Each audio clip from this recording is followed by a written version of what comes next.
তৃণমূল যেভাবে শিল্পীদেরকে নিজের কবজায় রাখবার জন্য নানান ধরনের নাগপাশ তৈরি করছেন এবং Bangla film industry, serial industry, web industry সেটাকে করায়ত্ত করে নিজেদের মালিকানায় রেখে শিল্পের যে সর্বনাশটা করছেন, টেকনিশিয়ান, আর্টিস্ট তাদের যে কাজের ক্ষতি করছেন, এ পশ্চিমবঙ্গের সবাই জানেন।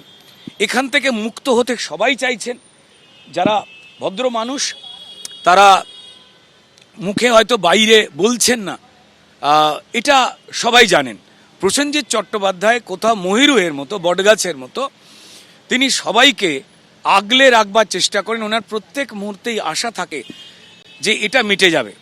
চিত্রতারকা প্রসেনজিৎ চট্টোপাধ্যায়ের বাড়িতে আজ গেলেন সুকান্ত মজুমদার। সুকান্ত মজুমদারের সঙ্গে রুদ্রনীল ঘোষও প্রসেনজিৎ চট্টোপাধ্যায়ের বাড়িতে যান। পদ্মশ্রী প্রাপক প্রসেনজিৎ চট্টোপাধ্যায়কে অভিনন্দন ও সম্মান জানাতে এলেন কেন্দ্রীয় প্রতিমন্ত্রী। আমাদের বাঙালি ঐতিহ্য কিছু তো পালন করতে হবে। এইবার সাদা শাল হচ্ছে আমাদের, এটা আপনি খাবেন না তবু এনেছি।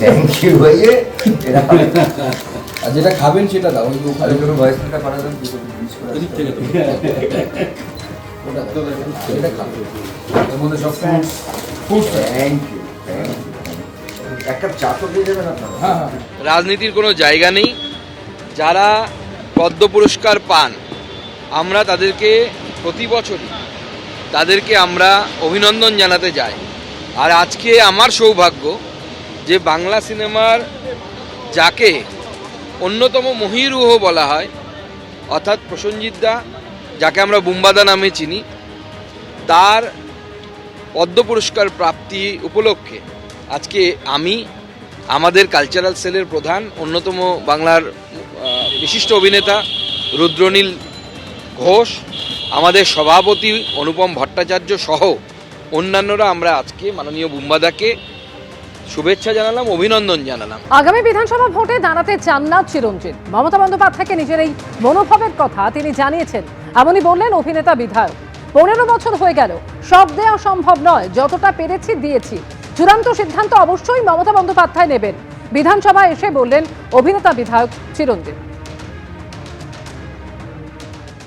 যতটুকু সামর্থ্য ততটুকু দেওয়া যায় গরিব সংসারে, আমি সেটা দিয়েছি তাদের কাছে। তারা আমার কাছে কৃতজ্ঞতা প্রকাশ করেছে এবং বিধায়ক হিসেবে আপনি কতটা সফল? ওইটা বলছি তো, তিনবার আমাকে তারা যখন জিতিয়েছে তখন আমার সফলতা কি, কতটা, সেটা তারাই বলবে, মানুষই বলবে।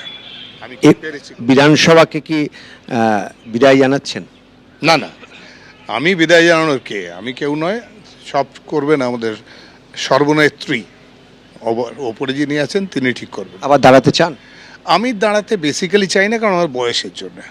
I am too old for this. আমার মনে হচ্ছে যে পরিশ্রমটা করার প্রয়োজন সেটা আমার নিজের অক্ষমতা আমি পারি না করতে। সেটার জন্য আমি ওনাকে বলেছিলাম যে 3 বছর, মানে 3টে টার্ম হয়ে গেছে, এবার ছেড়ে দিলাম, এই আর কি।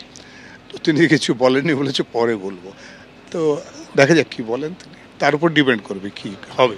এবিপি আনন্দ, এগিয়ে থাকে, এগিয়ে রাখে।